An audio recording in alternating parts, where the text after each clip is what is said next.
Who will we see in the capital of Iowa? Maybe the governor and some members of the legislature. They have integrity. Yep, even in the year 2045, we have a governor and legislators who have integrity. Yep, I've only been here a week, but I know Iowa has the best politicians money can buy.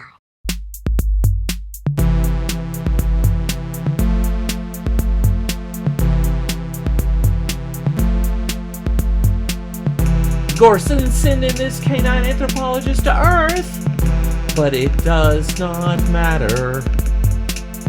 Earth can be a scary place to be when you're afraid of fleas, but it does not matter. I hope Voldar is happy after a while. I hope the planet Earth will make her smile. Well, put your head down, put your head on me. It's just a Voldar fantasy. Oh, put your head down, put your head on. Did someone say money? Voldar, it is such a pleasure to meet you. I want you to know that I want to make a positive investment in space dogs. I want to bring more space dogs to Iowa. Wowie kazowie, the governor really does care about Iowa and space dogs. I love Governor Saran. Cut his collective bargaining rights so we can pay him lower wages. That would give us more money to spend on nail salons and car washes on Edgewood Road. Whatever you say, boss. I'm just a Iowa senator. Yes, I am the boss. And don't you forget it, Williams. Don't you forget it. The governor was just pretending to be nice. What a POS. Now what do? I'm going to lose my wages and benefits. And I have no power. Is this heaven? No, this is betrayal. I know how you can have some power, Voldar McCourt. Why not go on strike, Voldar McCourt? But isn't that illegal? Sure, Voldar McCourt, but most really good ideas are illegal. They make it illegal because it works.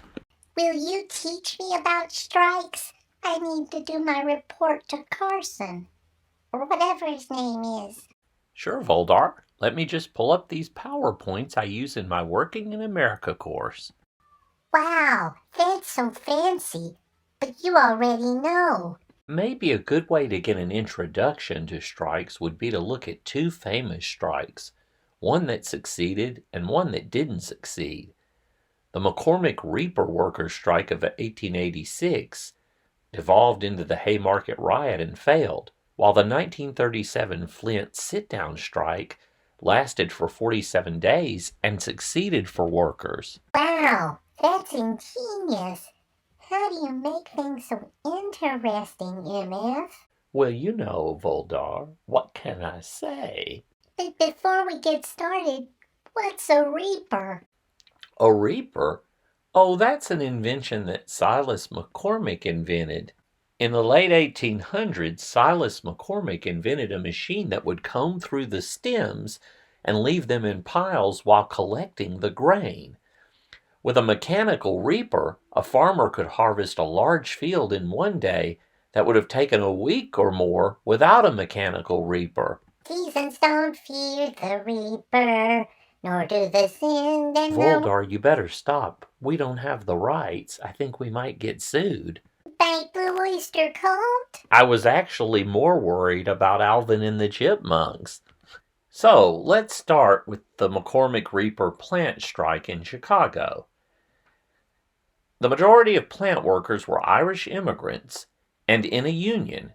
They had a very adversarial relationship with the McCormick family, often pushing back when the family tried to implement wage cuts on them. In this case, the strike, which began on May 1st of 1886, was to get an 8-hour workday, as the workday was usually 10 or more hours for them. In order to break up the strike by demoralizing the strikers, the McCormick family had an idea. Let's give the workers who don't join the strike an 8-hour workday as a reward for crossing the picket line. When those striking found out, they were furious and fights broke out. The police were called and ended up killing 2 of the striking workers and wounding others. Killed? You mean people actually died? Oh, wait, it gets worse. The deaths shocked the conscience of the public. The next day, on May 4th, nearly 3,000 gathered to support the workers' rights, and to show they disapproved of the murders. But during the May 4th protest, a bomb went off. Many were injured and a policeman was killed. Then a riot occurred. The fighting was serious. 73 policemen were wounded. 6 of them died from the injuries. 4 civilians were killed, and at least 12 others were injured. How tragic. It is, Voldar. And this turned the public against the strikers, as well as organized labor and the union movement. The public blamed anarchists and socialists for this. After an intensive investigation, 8 men were arrested and tried for inciting the Haymarket riot. There was a big trial, and ultimately 4 people were executed. In the wake of the Haymarket riots, the labor movement suffered serious setbacks.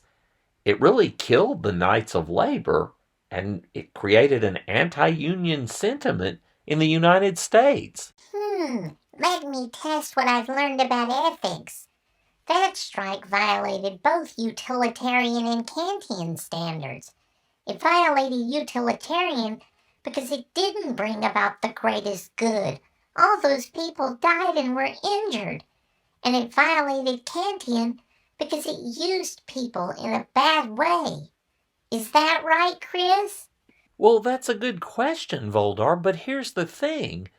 Even though some deaths occurred, wasn't striving for an 8-hour workday for the greater good for the greatest number of people overall in the long run? If they hadn't paved the way, maybe there wouldn't be a limit on the hours people could be made to work in order to keep their job even today. So while a number of people died and were injured in this, it's still the case that overall, this could have started the ball rolling to get a very great benefit for the greater number of people, all Americans. And as for the Kantian or Kantian point, it is true that people were injured, and surely the bomb thrower wasn't treating people as he would want to be treated, and he was using them just for his own sick purposes.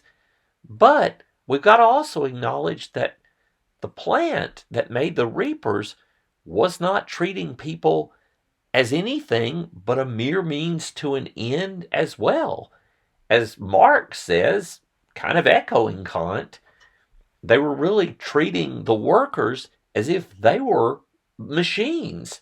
They weren't respecting the fact that their workers wanted to have a good life. 8 hours, you still have some time to see your family. 10 hours, that's a different story. Fascinating. So you Earthlings think even bad things can ultimately have good results. Very interesting. Exactly.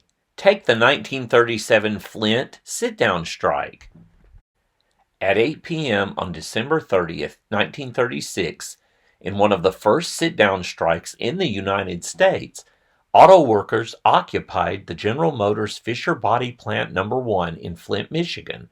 The auto workers were striking to win recognition of the United Auto Workers as the only bargaining agent for General Motors workers.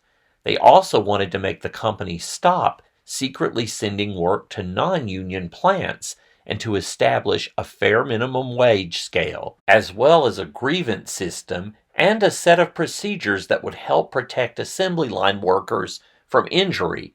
The strike lasted 44 days.